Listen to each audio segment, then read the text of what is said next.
Kalau orang yang menghina Al-Quran, menghina Kanjeng Nabi, menghina Islam, itu kan jelas hitam dan putih lah begitu. Kita serahkan kepada yang berwajib, sudah beres, karena kita berada di negara yang berdasarkan hukum. Tetapi yang remeng-remeng ini, istilah saya katakan remeng-remeng itu, satu sisi kelihatan benar, bahkan kadang-kadang banyak orang yang terkesima dengannya, padahal itu salah. Sekali lagi, kalau soal hitam putih itu jelas menghina Nabi, menghina Al-Quran, menghina agama, itu jelas hitam putih. Kita serahkan kepada yang berwajib begitu saja. Tetapi yang remeng-remeng ini, yang sulit, banyak orang yang terkesima dengannya. Karena itu dalam kesempatan ini, satu diantaranya yang remeng-remeng, banyak mereka-mereka yang antipati terhadap wasilah, antipati terhadap tawasul, antipati terhadap ziarah kubur. Maka dalam kesempatan ini kami sampaikan ada 9 penolakan, ada 9 alasan untuk menolak mereka-mereka yang antipati, mereka-mereka yang antipati terhadap tawasul, ziarah kubur dan sejenisnya.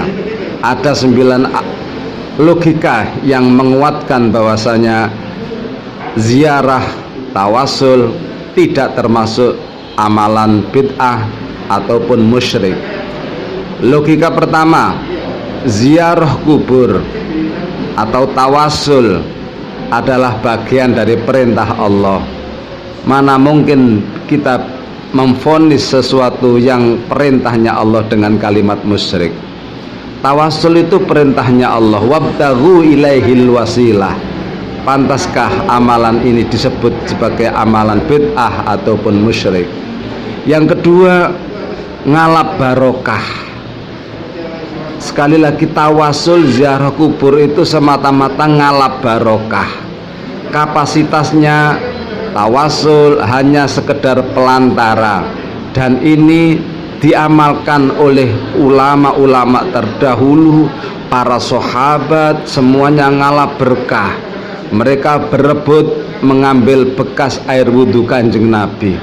Ini menunjukkan sesuatu itu adalah mempunyai keberkahan terhadap kita semuanya. Sekali lagi, bukan meminta, tetapi hanya sekedar pelantara. Yang ketiga, dalam konten ziarah kubur, dalam konten tawasul, selalu disampaikan Allahumma ighfir lahu, Allahumma ighfir lahum. Itu semua doa dibacakan ketika selesai ziarah kubur. Apa artinya? Ya Allah, ampunilah yang bersangkutan, ampunilah si A, si B, si C. Mana mungkin kita minta kepada mereka, padahal kita sendiri juga memintakan ampun kepada Allah. Kita memintakan ampun kepada yang bersangkutan, kita mintakan ampun atas kesalahan yang mereka lakukan sebelumnya. Sehingga mana mungkin kita minta kepada seseorang yang kita sendiri juga mendoakan yang bersangkutan untuk diampuni. Ini kan logika ketiga. Logika keempat, sekali lagi, orang yang nggak mau terhadap tawasul, orang yang nggak mau wasilah, maka logikanya mereka pun ketika sakit jangan ke dokter, karena dokter itu adalah kapasitasnya wasilah. Kalau kita, itu kan sudah mati, sedangkan dokter masih hidup. Mati dan hidup tidak ada perbedaan buat Allah. Semuanya la haula wala quwata illa billah. Kalau mengatakan gak boleh tawasul kepada orang mati karena tidak bisa berbuat, berarti kalian menganggap yang masih hidup itu bisa berbuat. Padahal tidak ada satupun manusia, baik mati ataupun hidup, yang mampu berbuat kecuali izinnya Allah. Maka sekali lagi, orang yang gak mau tawasul seharusnya objektif, tidak bisa dan tidak mau untuk tawasul kepada orang yang masih hidup. Logika kelima, logika kelima, mereka aneh, ini aneh memvonis kita ini bid'ah, memvonis kita ini syirik, sedangkan mereka sendiri tidak pernah masuk di dalamnya, tidak pernah mendengar konten di dalamnya. Mereka hanya melihat dari luar. Mana mungkin beritanya dapat dipertanggungjawabkan sementara mereka tidak pernah masuk di dalamnya. Mereka hanya mendengar dan melihat dari luar saja. Ini kan aneh. Mampu berani memvonis syirik, bid'ah dan lain sebagainya, tetapi dia sendiri tidak pernah melihat secara langsung kecuali dari luar. Ini kan sesuatu yang aneh. Yang keenam logikanya adalah dalam Islam ada tawasul. Jangankan kepada orang salafus sholihin, kepada benda mati saja diperbolehkan. Seperti petinya Nabi Musa, itu kan benda mati.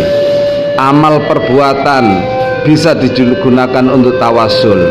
Ashabul Ghor, penghuni gua terkenal, bisa dijadikan wasilah bagi penghuni gua tersebut. Lah, benda mati saja bisa digunakan untuk wasilah, apalagi yang namanya salafus sholihin. Yang ketujuh logikanya, mati syahid dikatakan oleh Al-Quran mereka tidak meninggal, mereka tidak mati, apalagi salafus sholihin yang menyebarkan ajaran bertahun-tahun, yang menyebarkan nurul Islam bertahun-tahun, yang menyebarkan dinul Islam bertahun-tahun. Kemudian beliau meninggal, otomatis beliau pun tidak bisa dikategorikan mati sebagai matinya orang biasa. Mereka tetap hidup dan hidup. Yang kedelapan, hukum alam. Kalau kita tidak dekat dengan seseorang, maka kita harus membutuhkan pelantara, hukum alam. Apalagi kita kepada Allah yang penuh dosa dan maksiat, sudah barang tentu kita membutuhkan wasilah, pelantara yang bisa mendekatkan kita dengan Al-Khaliq. Alasan, argumen, logika yang kesembilan, tradisi wasilah tawasul adalah dilakukan, dilaksanakan, diamalkan oleh orang-orang salafus sholihin. Mereka lebih tahu akan dalilnya, mereka lebih takut akan kesalahan kalau itu salah. Sekali lagi, wasilah, tawasul, ngalah berkah itu dilakukan oleh orang-orang salafus sholihin yang secara keilmuannya lebih mumpuni dari mereka yang memvonis bid'ah. Mereka lebih takut dosa daripada orang yang memvonis syirik. Karena itu, menurut logika, maka pengamal wasilah, tawasul, ngalah berkah jauh dari prasangka mereka, yakni menganggap musyrik dan bid'ah.